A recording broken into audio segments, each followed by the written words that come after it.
Alright, so I'm going to try part 2 again, because I went rambling off on a tangent for 6 minutes.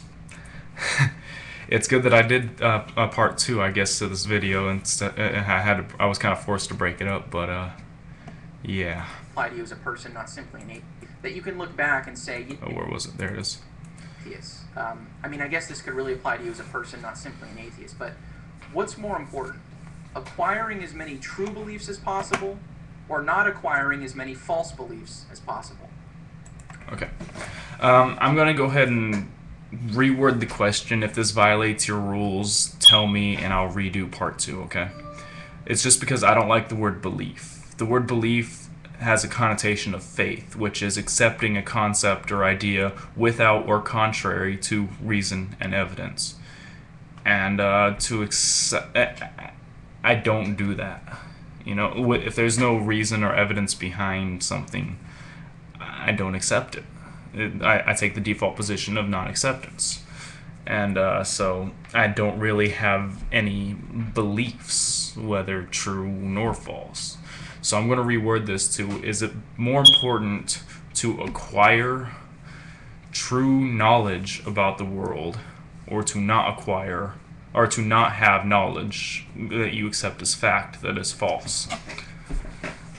And here's the thing about that. Either way you word it, your way or my way, those kind of go hand in hand. As you gain knowledge that is true, it overwrites and corrects knowledge that you had that was false. If you gain beliefs that are true, you tend to lose beliefs that were false.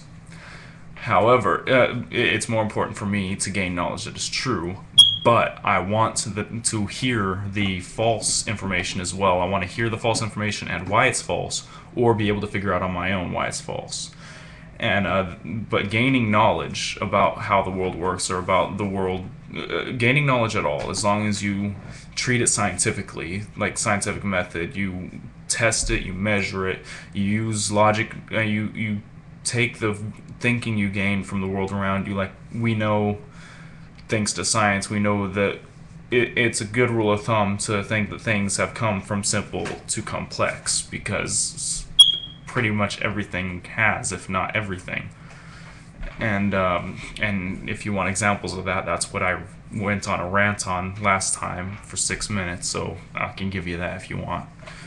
But yeah, so as long as you approach the knowledge you're gaining with a scientific view or a scientific method, then you're not going to gain false knowledge, at least not for the most part. You may gain flawed knowledge, but if you've tested it and the results have supported it time and time and time again, it's safe to say that that knowledge is true, but possibly flawed. But possibly flawed. So, and I'm sorry I cut you off right after your question. I know you give an example and everything, but I don't think we really need that to be able to answer it. Alright, this has been part 2.